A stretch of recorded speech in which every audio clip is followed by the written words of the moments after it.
All right, the second video for tonight is the second part of section 2.8. This one covers compound inequalities and absolute values. All compound inequalities means is that there's two inequalities in one problem.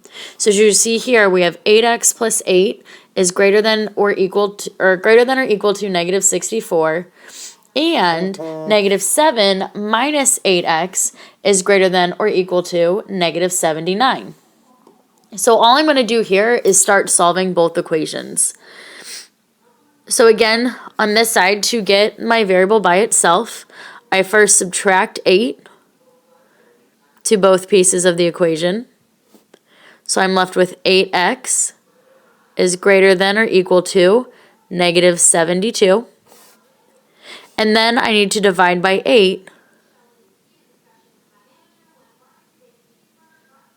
And that will leave me with x is greater than or equal to negative 9. Now this and here again tells me I have two inequalities to solve. So now I need to solve this other one to figure out my compound inequality. So I need to add 7 to both pieces. And I'm left with negative 8x is greater than or equal to negative 72. Here, I'm going to divide by negative 8. So that will cancel. I am left with x. Negative 72 divided by negative 8 is positive 9. And remember, because I divided by a negative, I'm going to have to flip this inequality. So now instead of a greater than sign, I have a less than or equal to sign. So my compound inequality involves two answers. X has to be greater than or equal to negative 9, and it also has to be greater than x is less than or equal to 9. So just like we do with any inequality problem, I want to graph my answer. So I need to make sure that my number line includes all the way from negative 9 to positive 9. Hopefully I'm putting enough dashes in here. So this would be negative 9, 8, 7, 6, 5, 4, 3, 2, 1. Put a 0 there. And then 1, 2, 3, 4, 5, 6, 7, 8. All right, I put enough dashes in to fit between negative 9 and 9. Since I'm greater than or equal to negative 9, I'm going to put a closed point at negative 9. And because I'm less than or equal to 9, I'm going to put a closed point at 9. Now, any number that is greater than negative 9 and less than negative 9 is part of my answer. So I'm going to fill in my number line between negative 9 and 9 because all of these numbers fit my compound inequality. So there's your first example of a compound inequality. Your next example is very similar, except this one doesn't say and. This example has an or statement, meaning my numbers are going to fit one inequality or the other inequality. So again, I'm going to solve like normal. I'm going to start over here. With this equation, I want to move the 6x to the other side. So this is going to leave me with 2x minus 5 is greater than or equal to negative 1. For my next step, I will add 5. To get 2x is greater than or equal to 4. And last but not least, we divide. So that's x is greater than or equal to 2. And now this or again tells me I need to solve my other inequality to get the entire compound. So I want to subtract 3x from both sides.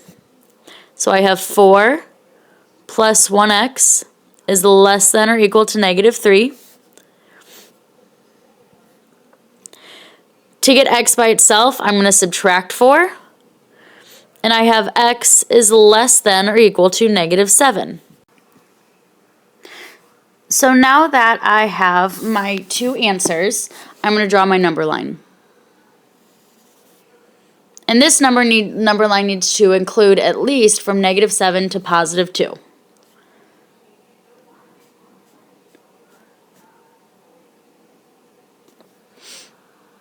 So I'm going to put -7 down here. So it's -7, -6, 5, 4, 3, 2, 1. I'll put 0 there and 2 here. So if you count, my dashes have everything. I'm just not writing every number in between. Again, these are both equal to statements, so I'm going to close my dots when I graph them on the number line. And now I just need to read both my inequalities. This first inequality says x is greater than or equal to 2. So when I draw my line, I'm going to start at 2, and I'm going to point at every number that's greater than 2.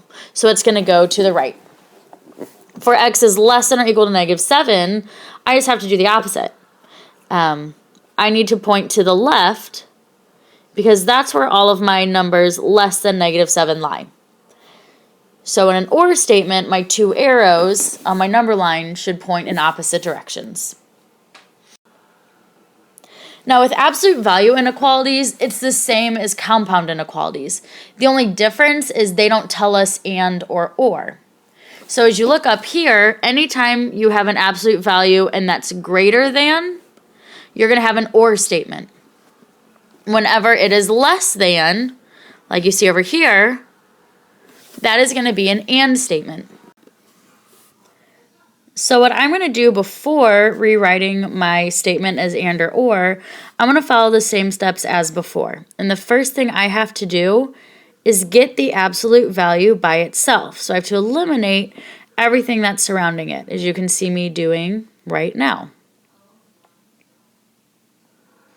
So I have the absolute value of x minus 2 is greater than 8. And as I pointed out up here before, whenever we have an absolute value is greater than, that's going to be an or statement.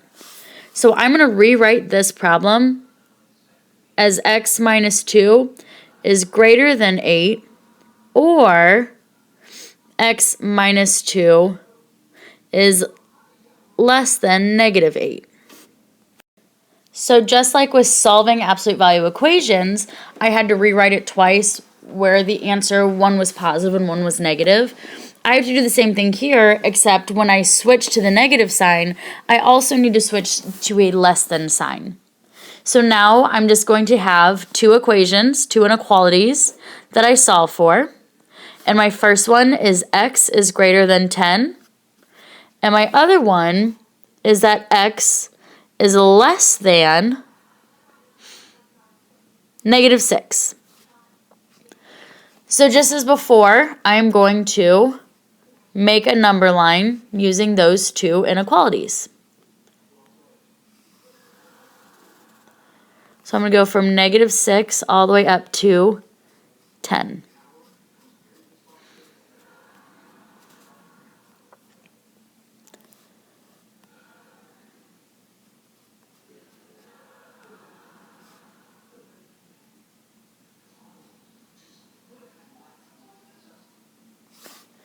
So again, I have dashes that signify every single number, but I've only labeled -6, 0, and 10.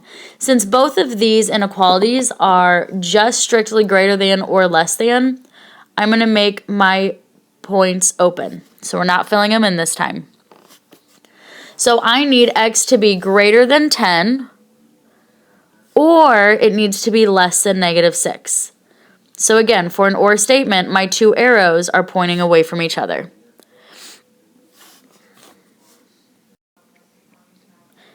Just like in the last problem, this absolute value inequality has something on the outside of the absolute value. So like we've done with every absolute value problem so far, the first thing I want to do is get rid of what is outside the absolute value. So when I multiply both sides by 7, I'm left with the absolute value of 3 plus x is less than or equal to 35. Now, because my inequality here is a less than sign, this means I now have an and statement. So when I go to rewrite this, I'm still going to have 3 plus x is less than or equal to 35, and 3 plus x is greater than or equal to negative 35. So from here, just as before, we had the absolute value by itself. We rewrote it as two problems, and now I just need to solve. So my first one is that x is less than or equal to 32. And my second problem gives me that x is greater than or equal to negative 38. So just as every single problem, we've brought down that this is an and statement, and we want to graph everything on a number line. I'm going to cheat this one, and I'm going to count by tens.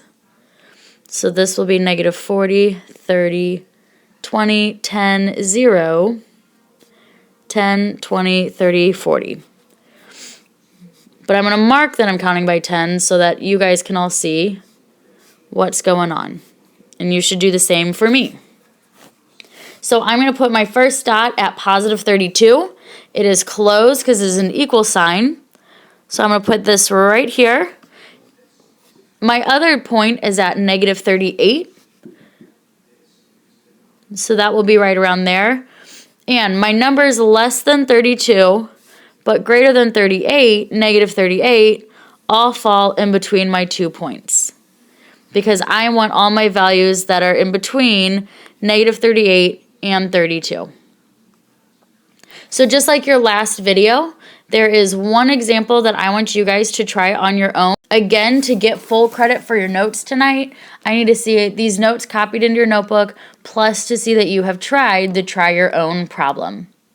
Any questions you guys have, please be ready to bring them to class tomorrow, and we will spend the first part going through these notes. And then after that, you should have the rest of the hour to work on your worksheets. Good luck.